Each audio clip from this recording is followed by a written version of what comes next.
നമസ്കാരം. ഹലോ ഡോക്ടറിലേക്ക് സ്വാഗതം. ലോക ക്ഷയരോഗ ദിനമായിരുന്നു മാർച്ച് 24. ക്ഷയരോഗം എങ്ങനെ നേരത്തെ തിരിച്ചറിഞ്ഞ് ചികിത്സിക്കാം എന്ന വിഷയമാണ് ഹലോ ഡോക്ടർ എന്ന് ചർച്ച ചെയ്യുന്നത്. ഇതിനായി നമുക്കൊപ്പമുള്ളത് തിരുവല്ല പുഷ്പഗിരി മെഡിക്കൽ കോളേജ് ഹോസ്പിറ്റലിലെ പൾമണറി മെഡിസിൻ വിഭാഗം അസിസ്റ്റന്റ് പ്രൊഫസർ ഡോക്ടർ മിഥുനാണ്. ഡോക്ടർ, ഹലോ ഡോക്ടറിലേക്ക് സ്വാഗതം.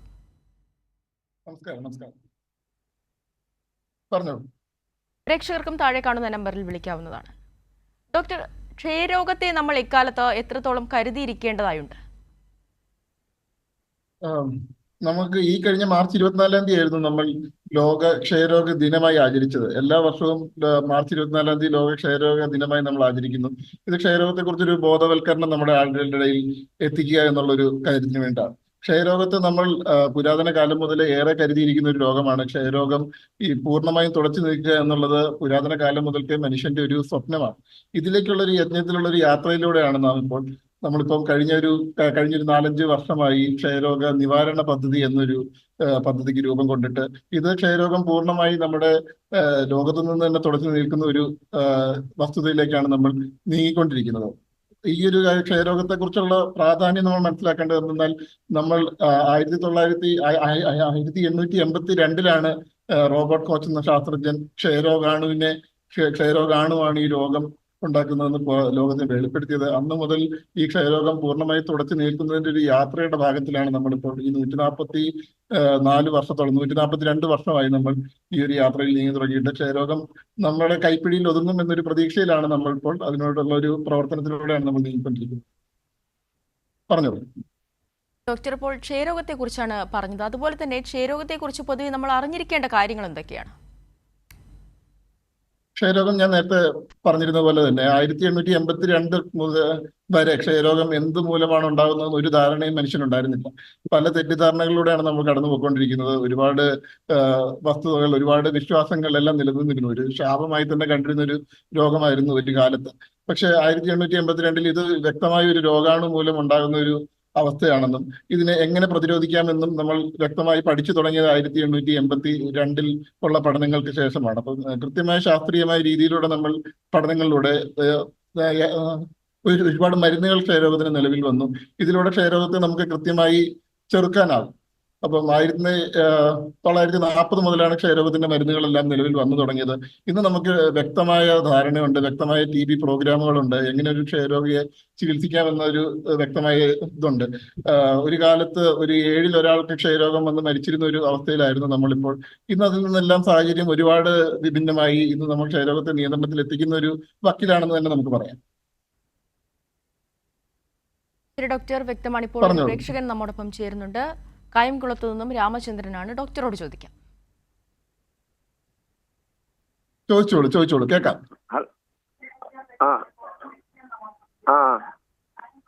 രാമചന്ദ്രൻ, ടിവിയിൽ ശ്രദ്ധിക്കാതെ ഡോക്ടറോട് സംശയം ചോദിച്ചോളൂ. ഡോക്ടറെ നമസ്കാരം. എന്റെ മകന്, ഇളയ മകന് കഫക്കെട്ട്. എന്റെ ഇളയ മകന് വേണ്ടി ഞാൻ ചോദിക്കുന്നത്, എന്റെ ഇളയ മകന് കഫക്കെട്ടുണ്ട്. ഈ കഫക്കെട്ട് മൂലം ചെവിക്ക് കേൾവി ഇച്ചിരി കുറവുണ്ട്. ഇതിനെപ്പറ്റി ഇത് ക്ഷയരോഗ ലക്ഷണം വല്ലതും ആണോ? എത്ര വയസ്സുണ്ട് മകന്? മകന് 40 വയസ്സ് കഴിഞ്ഞു. 40 വയസ്സ് 40 വയസ്സ് കഴിഞ്ഞു. എത്ര കാലമായി നീണ്ടു നിൽക്കുന്ന ചുമയാണ്? ചുമയും കഫക്കെട്ടുമായിട്ടുണ്ട്? എത്ര കാലമായിട്ട് ചുമയുണ്ട്? ചുമ ഇപ്പൊ ഒരു 5-6 വർഷമായിട്ടുണ്ട്. 5-6 വർഷമായിട്ട്. ഒരു കാര്യം ശ്രദ്ധിക്കേണ്ടതെന്ന് വെച്ച് കഴിഞ്ഞാൽ 2 ആഴ്ചയിൽ നീണ്ടു നിൽക്കുന്ന ചുമയെല്ലാം തന്നെ ക്ഷയരോഗത്തിന് വേണ്ടി പരിശോധിക്കേണ്ടതാണെന്നുള്ളത് നമ്മൾ പ്രത്യേകം ശ്രദ്ധിക്കേണ്ട ഒരു കാര്യമാണ്. 5-6 വർഷമായിട്ട് നീണ്ടു നിൽക്കുന്ന ചുമ തീർച്ചയായിട്ടും ക്ഷയരോഗത്തിന്റെ പരിശോധനകൾ ചെയ്ത് നോക്കേണ്ടത് തന്നെയാണ്. പക്ഷെ ഇതിനോടൊപ്പം വരുന്ന വേറെ ചില വസ്തുതകളാണ്, വേറെ ചില സിംറ്റംസ് ആണ് ക്ഷയരോഗത്തിലേക്ക് കൂടുതൽ പോയിന്റ് ചെയ്യുന്നത്. കാരണം എന്ന് വെച്ച് കഴിഞ്ഞാൽ ഇപ്പൊ ശരീരത്തിന്റെ ഭാരം കുറയുക, വിട്ടുവിട്ട് പനിക്കുക, ഇതുപോലുള്ള കാര്യങ്ങൾ ഉണ്ടെങ്കിൽ മാത്രം ക്ഷയരോഗത്തെ കുറിച്ച് നമ്മൾ കൂടുതലായിട്ട് ആലോചിച്ചാൽ മതി. എന്നാലും തീർച്ചയായിട്ടും ഈ പറഞ്ഞ കാര്യത്തിൽ ക്ഷയരോഗത്തിന് വേണ്ടിയുള്ള പരിശോധനകൾ ശരീരത്തിന് ഭാരം കുറച്ചിലൊന്നുമില്ല.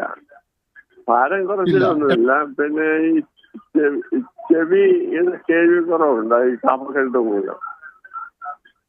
ഇതിന് ഒരുപാട് കാരണങ്ങളുണ്ട്. ഇങ്ങനെ ശ്വാസവിഷ്ടമുണ്ട്. വിട്ടുമാറാത്ത ചുമയും കഫക്കെട്ടും വരുന്നതിന് ധാരാളം കാരണങ്ങളുണ്ട്. ക്ഷയരോഗം മാത്രമല്ല. അപ്പൊ തീർച്ചയായിട്ടും ഇതൊരു ശ്വാസകോശ രോഗ വിദഗ്ധനെ കണ്ടിട്ട് എക്സ്റേയും മറ്റ് പരിശോധനകളിലൂടെ എന്താണെന്നൊരു രോഗനിർണയം നടത്തേണ്ടത് ഒരു ആവശ്യമാണ്. ക്ഷയരോഗത്തിനുള്ള സാധ്യത തീരെ കുറവാണെങ്കിലും പൂർണ്ണമായിട്ടും തള്ളിക്കളയാനാവില്ല. പരിശോധിച്ച് നോക്കിയാലേ നമുക്ക് ഇതിന്റെ വിശദാംശങ്ങളിലേക്ക് പറയാൻ പറ്റുള്ളൂ. ശരി, പ്രേക്ഷകന് വ്യക്തമായി എന്ന് കരുതുന്നു. തീർച്ചയായിട്ടും ഇതൊരു ശ്വാസകോശ രോഗ വിദഗ്ധനെ പറഞ്ഞോളൂ. പറഞ്ഞോളൂ. ഇല്ല, ഡോക്ടർ സംസാരിച്ചു. ചോദിച്ചോളൂ. ഡോക്ടർ, ഈ ക്ഷയരോഗത്തിന് കൃത്യമായ ഒരു ചോദിച്ചോളൂ. ചികിത്സാ രീതി ഉണ്ടെന്ന് ഡോക്ടർ പറയുകയുണ്ടായി. അത്തരത്തിൽ ക്ഷയരോഗം നമുക്ക് നേരത്തെ തിരിച്ചറിഞ്ഞ് ചികിത്സിക്കാനാകുമോ? തീർച്ചയായിട്ടും ക്ഷയരോഗം എത്രയും നേരത്തെ തിരിച്ചറിഞ്ഞ് ചികിത്സിക്കുന്നോ അത് അത്രയും ശരീരത്തിൽ ഉണ്ടാകുന്ന ആഘാതം അത്ര കുറവാണെന്ന് വേണം നമ്മൾ മനസ്സിലാക്കാൻ. കാരണം ക്ഷയരോഗം ഇത്ര നാൾ നീണ്ടു നിന്ന് കഴിഞ്ഞാൽ അത് ശ്വാസകോശത്തിൽ ധാരാളം ഡാമേജ് ഉണ്ടാക്കുകയും അതുമൂലമുള്ള കോംപ്ലിക്കേഷൻസ് ഒരുപാടുമാണ്. മാത്രമല്ല, ഒരു ക്ഷയരോഗിയെ നമ്മൾ ചികിത്സിക്കാതിരുന്നു കഴിഞ്ഞാൽ അയാൾ ഒരു വർഷത്തിൽ ഏകദേശം ഒരു 10 മുതൽ 15 ആൾക്കാർക്ക് വരെ ക്ഷയരോഗം നൽകുന്നു എന്നതാണ് വസ്തുത. അതുകൊണ്ട് ക്ഷയരോഗം എത്രയും നേരത്തെ കണ്ടുപിടിച്ച് ചികിത്സിക്കാനുള്ള എല്ലാ സംവിധാനങ്ങളും ഇന്ന് നിലവിലുണ്ട്. ഗവൺമെന്റിന് വ്യക്തമായ പ്രോട്ടോകോൾ ഉണ്ട്. 2 ആഴ്ചയിലധികം നീണ്ടു നിൽക്കുന്ന ചുമയും ഇതിന്റെ ഒപ്പം വരുന്ന പനി, ഭാരക്കുറവ് ഇതുപോലുള്ള ലക്ഷണങ്ങളുള്ളവരെല്ലാം കഫ പരിശോധന ചെയ്ത് നോക്കേണ്ടതാണ്. ക്ഷയരോഗത്തിന്റെ പരിശോധനകളും ട്രീറ്റ്മെന്റും എല്ലാം ഗവൺമെന്റ് പൂർണ്ണമായും സൗജന്യമായി നൽകുന്നു എന്നുള്ളതാണ് ഏറ്റവും പ്രധാനമായുള്ള വസ്തുത. അതുകൊണ്ട് ക്ഷയരോഗത്തെ നേരത്തെ കണ്ടുപിടിക്കുകയും കൃത്യമായ ഒരു ചികിത്സാ സംവിധാനത്തിലേക്ക് എത്തിക്കുകയും ചെയ്യുന്നത് ഏറ്റവും പ്രധാനപ്പെട്ട ഒരു കാര്യമാണ്. ഡോക്ടർ, അതുപോലെ തന്നെ വിട്ടുമാറാത്ത ചുമയാണ് ക്ഷയരോഗത്തിന്റെ ലക്ഷണങ്ങൾ. ആ ഒരു തരത്തിൽ മറ്റെന്തെങ്കിലും ലക്ഷണങ്ങൾ ഈ ക്ഷയരോഗത്തിൻ്റെതായി വരാൻ സാധ്യതയുണ്ട്? എന്തെല്ലാം സൂചനകൾ കണ്ടാൽ നമ്മൾ ഇതിൽ ശ്രദ്ധിക്കേണ്ടതായുണ്ട്? ഈ പറഞ്ഞതുപോലെ തന്നെ വിട്ടുമാറാത്ത ചുമ തന്നെയാണ് ക്ഷയരോഗത്തിന്റെ ഏറ്റവും പ്രധാനപ്പെട്ട ലക്ഷണം എന്ന് പറയുന്നത്. 2 ആഴ്ചയിലധികം വിട്ടുമാറാത്ത എല്ലാ ചുമയും നമ്മൾ ക്ഷയരോഗം എന്നുള്ള രീതി സംശയത്തോടെ തന്നെ വീക്ഷിക്കേണ്ടതാണ്. ഇതിനെ കൂടാതെ തന്നെ വിട്ടുവിട്ട് വരുന്ന പനി, പ്രത്യേകിച്ച് വൈകുന്നേരങ്ങളിലായിട്ട് പനി കൂടുക, പിന്നെ ശരീരത്തിന്റെ ഭാരം കുറയുക. ക്ഷയം എന്ന വാക്കിന്റെ അർത്ഥം തന്നെ ശരീരം ക്ഷയിച്ചു വരിക അഥവാ ഭാരം കുറഞ്ഞു വരിക എന്നുള്ളതാണ്. ഇപ്പം ശരീരത്തിന്റെ ഭാരം കുറയുന്നത് ഏറെ പ്രധാനമായിട്ടുള്ള ഒരിതാണ്, സിംറ്റമാണ്. പിന്നെ ഇത് കൂടാതെ ഈ ചുമയോടൊപ്പം കഫത്തിൽ ചോരമയം കാണുന്നതും ക്ഷയരോഗത്തിലേക്ക് സൂചിപ്പിക്കുന്നു എന്ന് വേണം കരുതാൻ. ഇപ്പം വിട്ടുമാറാത്ത ചുമയിൽ ചോരമയം കാണുക, കഫത്തിൽ ചോരമയം കാണുക, പനി, ഭാരക്കുറവ് എല്ലാം ക്ഷയരോഗത്തിന്റെ പ്രധാന ലക്ഷണങ്ങളാണ്. പിന്നെ ഒരു കാര്യം എനിക്ക് കൂട്ടിച്ചേർക്കാനുള്ളത്, ഈ പറയുന്ന ലക്ഷണങ്ങളെല്ലാം ശ്വാസകോശത്തിലെ ക്ഷയരോഗത്തെ സൂചിപ്പിക്കുന്നതാണ് എന്നുള്ളതാണ്. ശ്വാസകോശത്തെ ബാധിക്കാത്ത തരം ക്ഷയരോഗങ്ങളും ഉണ്ട്. ശ്വാസകോശത്തിന് പുറമെ വരുന്ന ക്ഷയരോഗങ്ങളെ നമ്മൾ ശ്വാസകോശേതര ക്ഷയരോഗങ്ങൾ എന്ന് പറയുന്നു. ശ്വാസകോശേതര ക്ഷയരോഗങ്ങൾ പല അവയവങ്ങളെയും ബാധിക്കാം, ശരീരത്തിലെ ഏത് അവയവങ്ങളെയും ബാധിക്കാം എന്ന് തന്നെ നമുക്ക് പറയാവുന്നതാണ്. എന്നാലും ഏറ്റവും പ്രധാനമായി ഇത് ബാധിക്കുന്നത് ശ്വാസകോശത്തിന് പുറമേയുള്ള ആവരണമായ പ്ലൂറയിൽ വരുന്ന പ്ലൂറൽ TB ആണ്. പിന്നെ lymph node tuberculosis, spinal tuberculosis, meningeal tuberculosis, ഇങ്ങനെ പലതരം ട്യൂബർക്കുലോസിസ് ഉണ്ട്.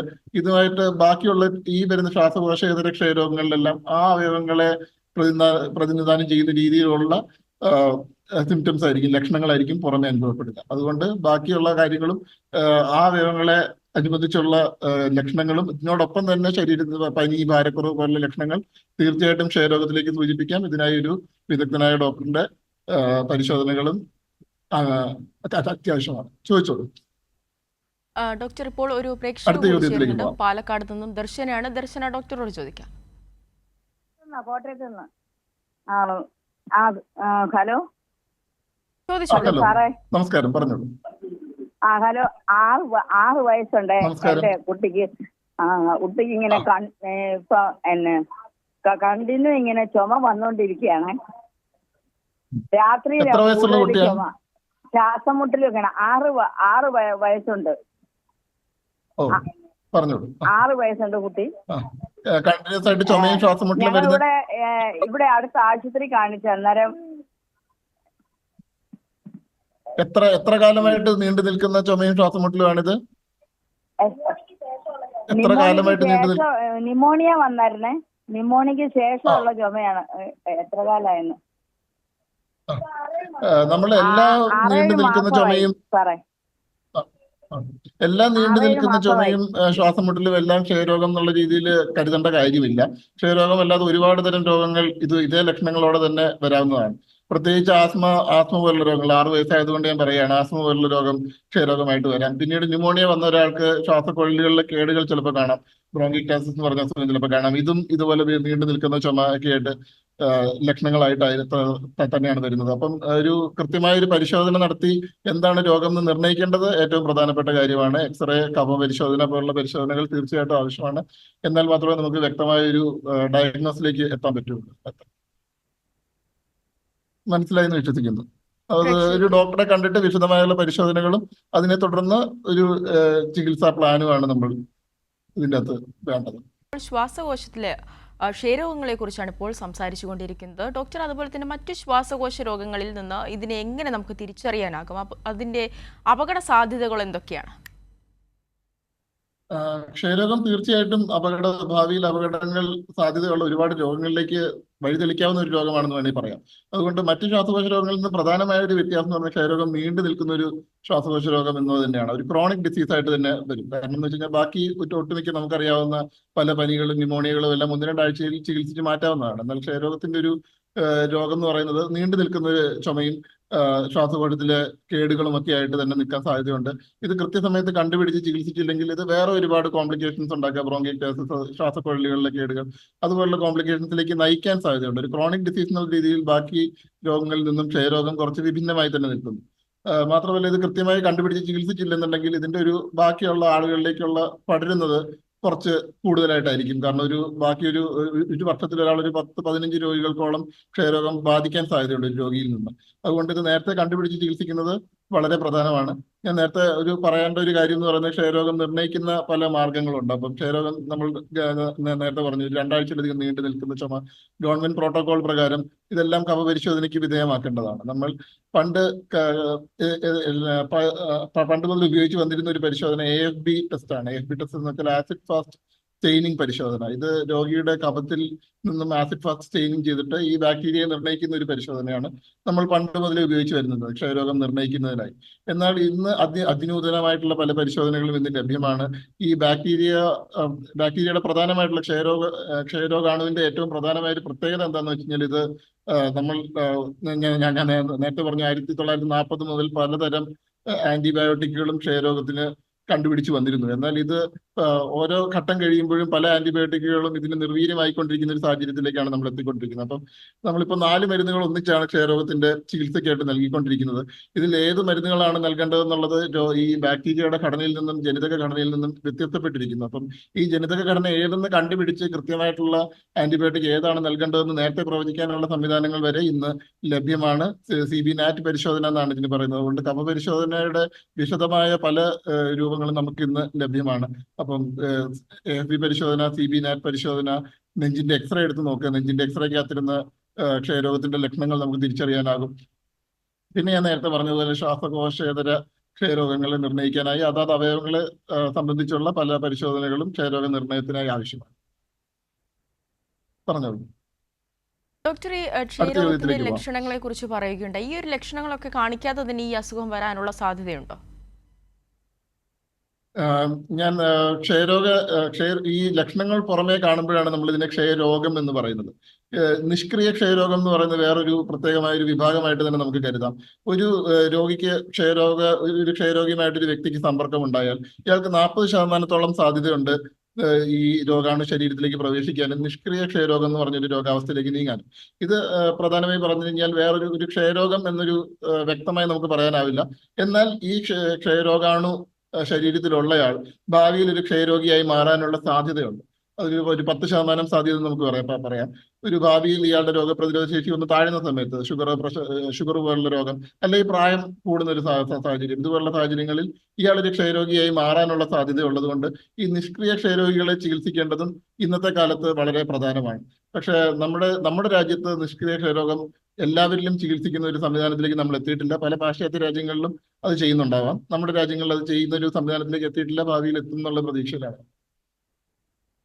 എന്നാൽ നമ്മുടെ രാജ്യത്ത് ഒരു 40-50% ആളുകൾ ഈ നിഷ്ക്രിയ ക്ഷയരോഗികളാണെന്നുള്ളതാണ്. അതൊരു ക്ഷയരോഗം എന്ന് പറയാൻ പറ്റില്ല.